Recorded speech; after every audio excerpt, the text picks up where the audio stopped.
सीता जी ने राम के साथ में वनवास स्वीकार किया था। वनवास तो राम का हुआ था, सीता जी का नहीं हुआ था, और वनवास लक्ष्मण का भी नहीं हुआ था, लेकिन सीता जी ने राम को पति माना था और पति के पद चिन्हों पर चलने का उनका दृढ़ संकल्प था। और वनवास में सुख कहाँ है? वनवास में तो कष्ट ही कष्ट है। जंगल में चलना, भयभीत रहना पड़ता है, किसी तरफ से जंगली जानवर आ जाए, हमला कर दे। सोने के लिए भी मकान नहीं है, पेड़ के नीचे सोना। खाने के लिए दाल चावल सब्जी रोटी का प्रबंध नहीं है, कंदमूल फल फूल खाना। कपड़े भी मुनि का भेष बना हुआ है, व्रत से रह रहे हैं, गांव नगर शहर में रह नहीं सकते हैं।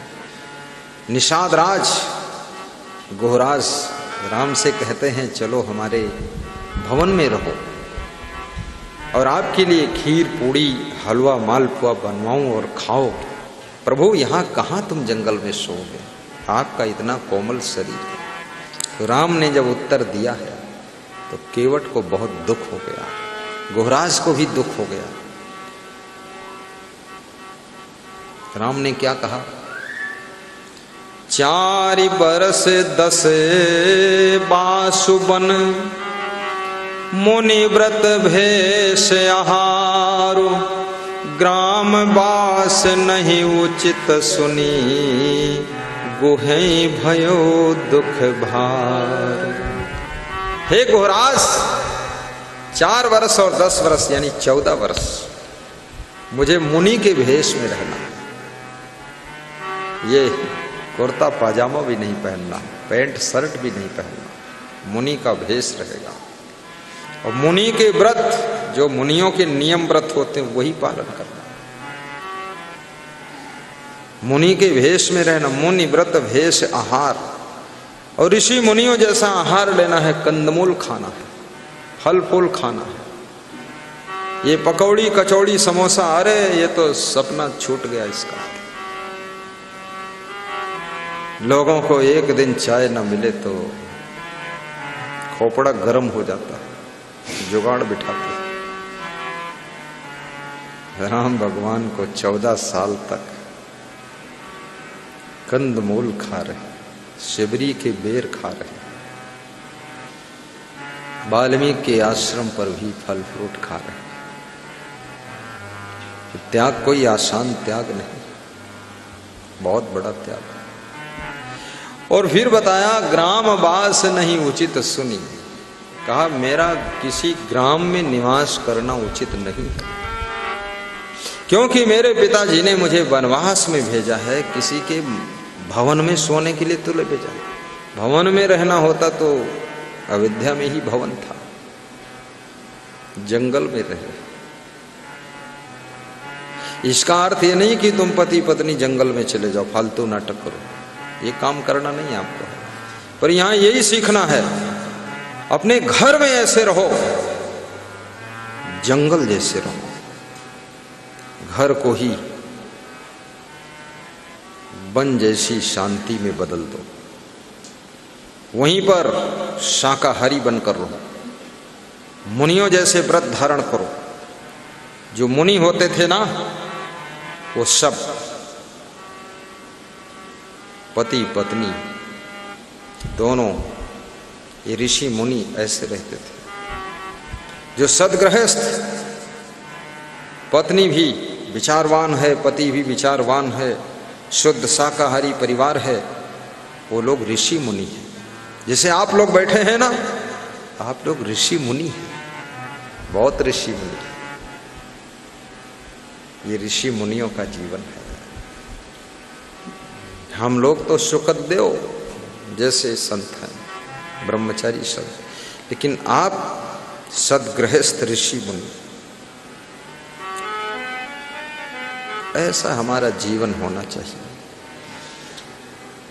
कभी घबराना मत, प्रसन्न रहना, परस्पर प्रेम से रहना, उन्नति करना, हानि लाभ दोनों स्थितियों में अपने मन को डगमगाने मत देना। घर में कलह कलेश मत पैदा करना, सासू बन गई हो, खूब गम खाना सीख लेना। अपनी बहुओं को बहुत संभाल कर रखना। गुरु, बहू और फूल पुष्प, ये तीन बहुत कोमल होते हैं। इनको बहुत कोमलता से संभालना चाहिए। घर को बिगाड़ने में अपना योगदान मत करना। घर के बंटवारा में तुम्हारा योगदान नहीं रहना चाहिए। भाई भाई के बीच में, देवरानी जेठानी के बीच में जो निरंतर अनवरत प्रेम की धारा बह रही है, उसमें बाधक मत बनना। घर में संगठन बनाना, हिल मिल कर रहना। जो तुम्हारे घर में सबसे अधिक बुद्धिमान हो, उसका बहुत ध्यान रखना। जिसके प्रभाव से, जिसके स्वभाव से, जिसके भाव से तुम्हारे घर में सब निश्चिंत रहते हों, प्रसन्न रहते हों, जिसकी सेटिंग से बहुत उन्नति हो रही है, उसको तंग न करना, खुश रखना, उसके मनोबल को बढ़ाना, उत्साह को बढ़ाना। अपनी नाटक, दरभंगा की नाटक मत फैलाना। हाँ, इधर उधर टांगे मत पटकना, क्योंकि विकास केवल मेहनत से नहीं होता है। उन्नति बुद्धिमान व्यक्ति के डिसीजन से होती है, और बुद्धिमान को जब ठेस लगती है, लड़ता नहीं है लेकिन चुप हो जाता है, और घर का विकास अवरुद्ध हो जाता है। इसलिए बुद्धिमान को कभी सब, चाहे तुम्हारा पति बुद्धिमान हो, मां बुद्धिमान हो, या तुम्हारे घर का बेटा बुद्धिमान हो,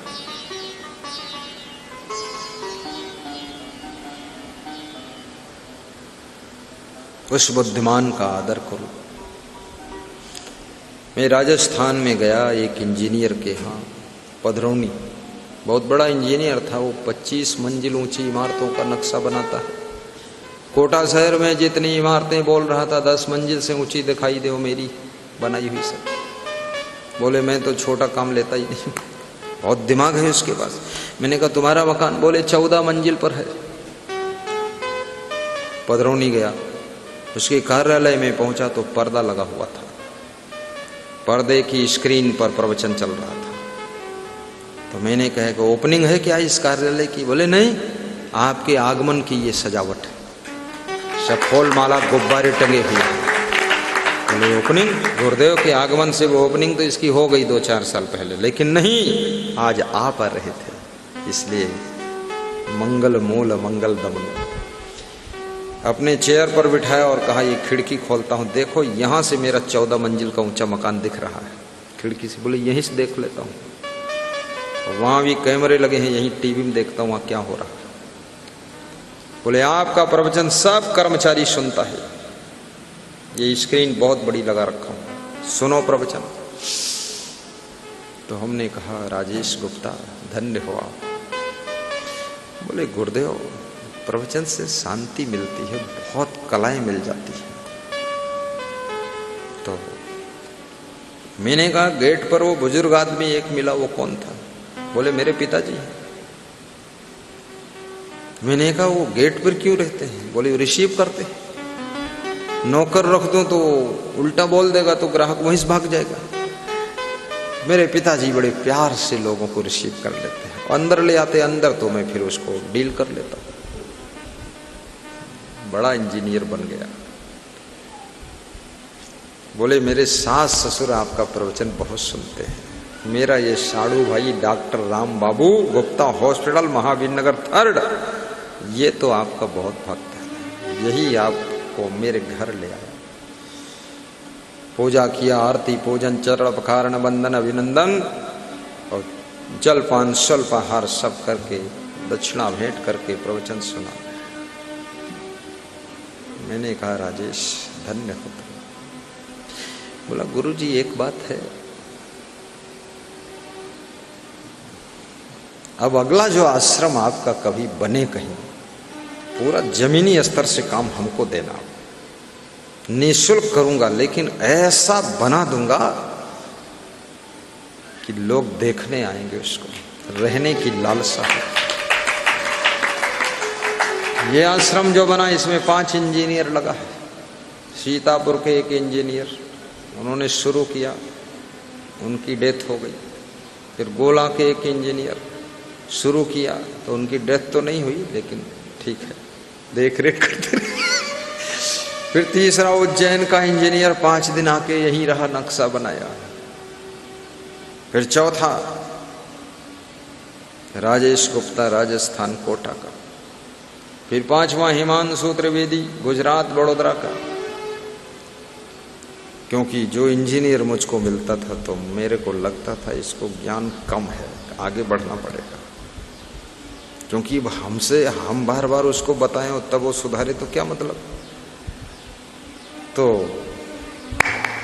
ज्यों ही राजेश गुप्ता के पास पहुंचा नक्शा तो कलम उठाकर रख दिया उस पे खंभे पर, ये खंभा हटाना पड़ेगा, ये तो बहुत बड़ा गलत काम हो गया इसमें।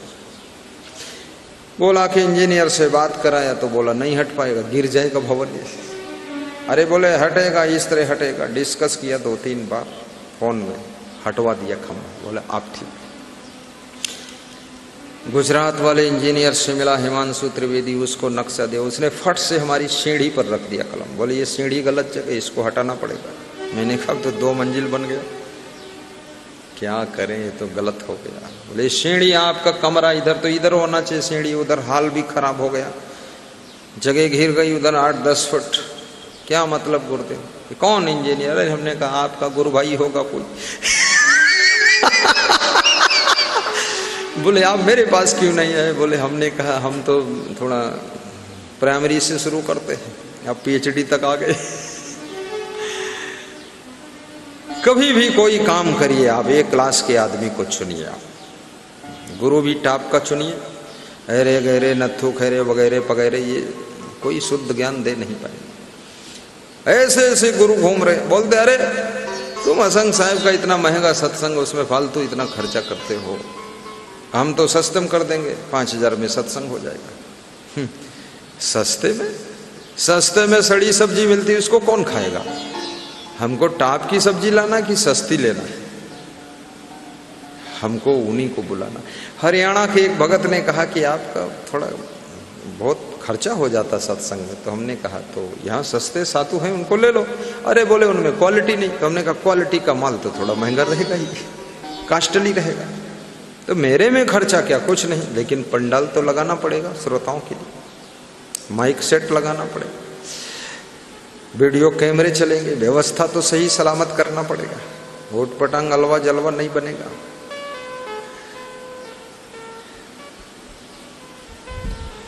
महंगा रोए एक बार, सस्ता रोए बार बार। साहिब बंदगी साहिब। तो मेरे कहने का मतलब इतना ही समझना कि अपने घर में बुद्धिमानी से काम करो, कले कलेश मत करो। तुम्हारी किसी भी आदत से अगर घर में राग द्वेष होता है, उलझाव होता है, उस आदत को छोड़ो। तुम्हारी पत्नी अगर किसी तुम्हारी आदत से परेशान रहती, उस आदत को बदल दो। तुम्हारा पति अगर तुम्हारी किसी आदत से दुखी रहता, उस आदत को चेंज करो। कितनी स्त्रियां हर महीने में मायके का माला जपती हैं,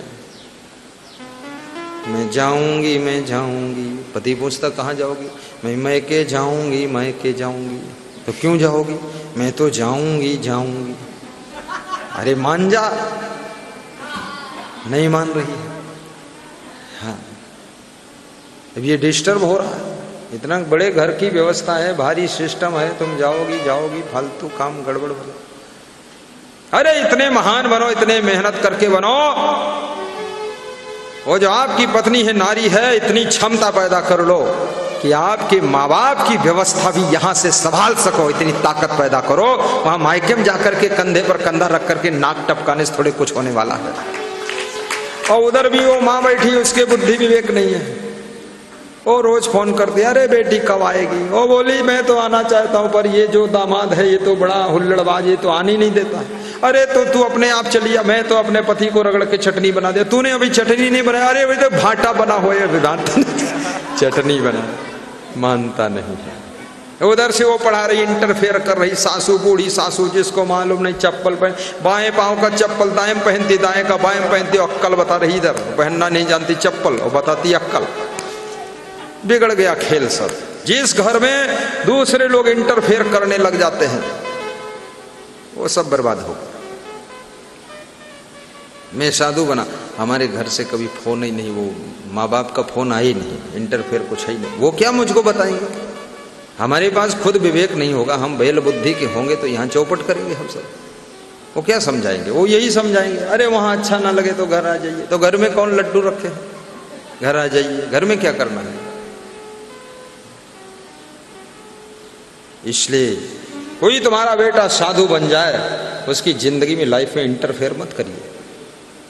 आपका भाई संत बन गया, उसमें भी ज्यादा तिकड़मबाजी मत करिए। आप उसको यही समझाइए, वहीं रहो वहीं रहो और संभल कर रहो, गम खा कर रहो, अच्छे तरीके से रहो, अच्छे साधु बनना, उठ पटांग मत करना, गुरु के हो के रहना और गुरु में खो के रहना, उल्लुल जुल्लुल मनमानी मत करना।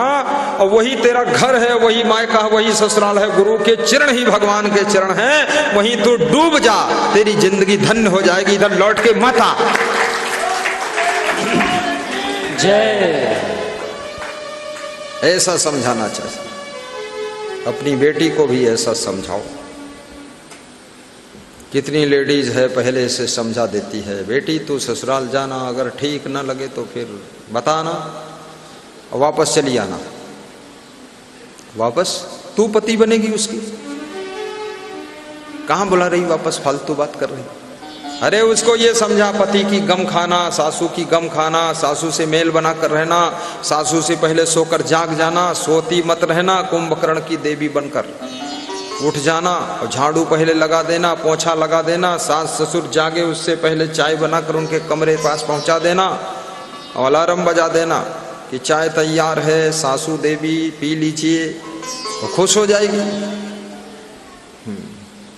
ज्यादातर माताएं अपनी बेटी का बड़ा पक्ष लेती है, उसी में चौपट हो जाता काम सब। पक्ष वक्ष नहीं लेना, सुधार दो बिल्कुल ठीक मजबूत, और स्वयं विचार करो, दूसरे के बहकावे में मत आओ। जहां रहो अंगद जैसा अपना पांव जमाओ। तुम्हारी 2 दिन की अनुपस्थिति भी लोगों को याद आने लग जाए कि अरे वो होते तो काम सही चलता। ऐसा जमाओ प्रभाव अपना। ये क्या है, वहां जहां गए वहीं उतान पड़े सो रहे हैं, कुछ नहीं, कुंभकर्ण बाबा आ गए। मैनेजमेंट भी देखो, दामाद बनो, टाप के बनो, ससुराल में जाओ वहां भी सेटिंग करो, पूरा मैनेजमेंट करो। और साधु भी बनो, दूसरे का आश्रम पर जाओ वहां भी सेवा काम करो, लेटे मत रहो रोगीनाथ, वहां मैनेजमेंट कर दो। मैं तो जहां जाता हूं वहां मैंने, हमको मजबूरी में करना पड़ता, जब देखता हूं सब चौपट हो रहा